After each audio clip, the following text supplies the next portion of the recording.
Several people may be wondering why Seaman wasn't in handcuffs or shackles, and the sheriff explains to me that this all circles back around to a court order. You might think, well, saving lives. That's what firefighters are trained to do, right? But here at the Warren Fire Department, this crew's main function is to fight fires. The training as a paramedic and EMT is something these three picked up before coming here. Authorities estimate the exchange of gunfire lasted 30 seconds. It was actually members of the Vice Squad that were patrolling the area that heard the gunfire and responded. Even if there were enough fentanyl on the surface like a shopping cart to pose a threat, experts at the Ohio Poison Control Center say a disinfecting wipe won't help. That's because fentanyl is a chemical compound, not a germ. Council did vote unanimously to throw their support behind the dispensary, but we do know the ultimate decision is in the hands of the state, and they've already determined only 2 dispensaries will be located between Ashtabula, Trumbull, and Mahoning counties. After all, nobody wants to get into a car accident, but the chief does have his concerns. Number 1, enforcement. It'll be difficult to prove if someone's abusing the law. Second, he worries about inexperienced or some elderly drivers whose perception may not be as sharp. With heavy hearts across the city of Girard, St. Rose Church called the community to come together for prayer.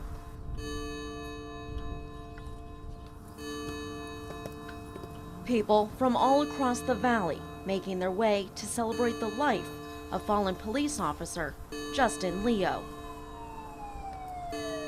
From a distance, lights and sirens. The Girard Police Department and backup coming to pay their respects, knowing all too well it could have been any one of them.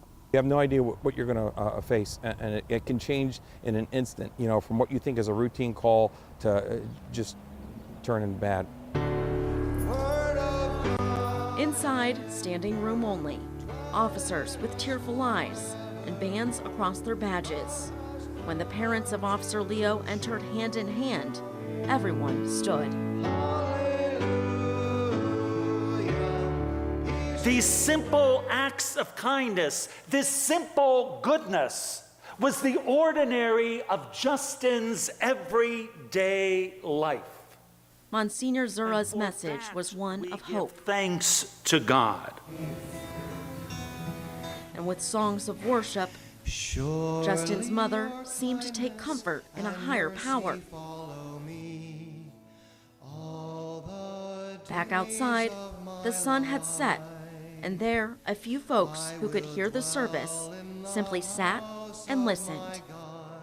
And when the time came to go home, officers, overcome with grief, comforted one another, knowing that tomorrow is another day, and their hearts will be called to serve and protect. With more local news, I'm Danielle Cotterman. I've been trying to go to church and just trusting that the Lord was going to bring me something, and He did. All right, come on, let's go get in the car. He definitely did. 2017 has been a tough year for 28-year-old Whitney Hurd. A single mother of 2, her car broke down in August. For the last 5 months, Seatbelt.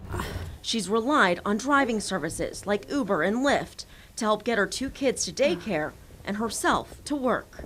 Some days, if there wasn't a Lyft available in the morning or Uber available, I literally paid $30 just to get to work because I had to take a taxi cab.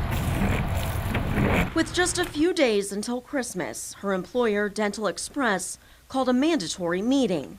So I'm like, oh my gosh, I'm getting fired. I'm going to be fired. Merry Christmas, Whitney! But this video captured that day shows the generous surprise that was waiting for her. This is Whitney discovering her co-workers had gone together and bought her a car. She never shows up late for work, although she has a new vehicle. There were times that Uber or Lyft would actually drop her off across the street to get groceries, and she would walk with her groceries ahead of time to the office and store them here and then start her day. If anybody deserves it, it would be her. The $1,000 car may not be shiny and new, but Whitney is now back in the driver's seat. Like, I can't even put into words how grateful I am for them. An incredible act of giving, just in time to head off into a new year. With more local news, I'm Danielle Cotterman. Next pair? 100 pairs of donated skates in just about an hour. What's the model on them?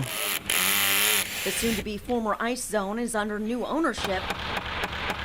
If you pulled this off. And it was all hands on deck to get the facility ready to reopen as the deep freeze. As you can see, the boards here are all cracked. The concern is people are getting cut. Several kids and parents from the Phantom Youth Hockey Association pitched in to help. There's a lot of areas that need some work. This is the death pit right here. That have been neglected over the years. My stick got caught right here, like right there, and I speared myself almost right into my ribs. Families are excited to have the new ownership. They just want to come out and have a hand in building this back up. The change in ownership didn't go as smoothly as some expected. The facility is now in need of skates, goals, and are purchasing a new Zamboni. The new owners say when they got in here, the Freon, which keeps the ice solid, had been turned off. Now, luckily, they got here in enough time that they were able to open all the doors. And in this case, 16-degree temperatures are a good thing. Can we help anywhere? Absolutely. The goal is to be fully operational by next week. But for Open Skate this weekend, if you donate an old pair of skates, you can jump next door at Extreme Air for free. If youth hockey's doing well and Extreme Air's doing well, kids are getting out, they're getting their exercise, they're bringing their families out. It's the stuff that you want to have happening in the community. With more local news, I'm Danielle Cotterman. Sound familiar?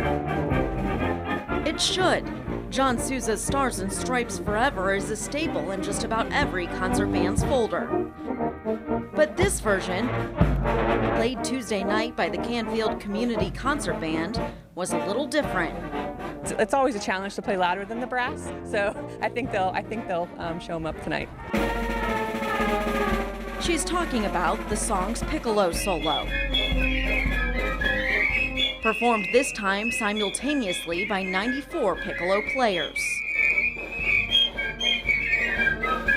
Normally all the bigger instruments get to shine over us, but today with us, so many of us out here, we get to shine over them. Very loud, especially in large numbers. Automatically when someone says, I play the piccolo, they're like, oh, so like that solo in Stars and Stripes. It's like iconic. The performance didn't break any records. There was a similar event last year in Texas, and they had almost 200 piccolos, so we're not quite there. But still, the sound was something worth noting. Normally in a concert band, you'll have 1 or 2 piccolo players, sometimes more for the Stars and Stripes Forever, but never quite this many. Making itself a performance to remember for both those playing and those watching. With more local news, I'm Danielle Cotterman.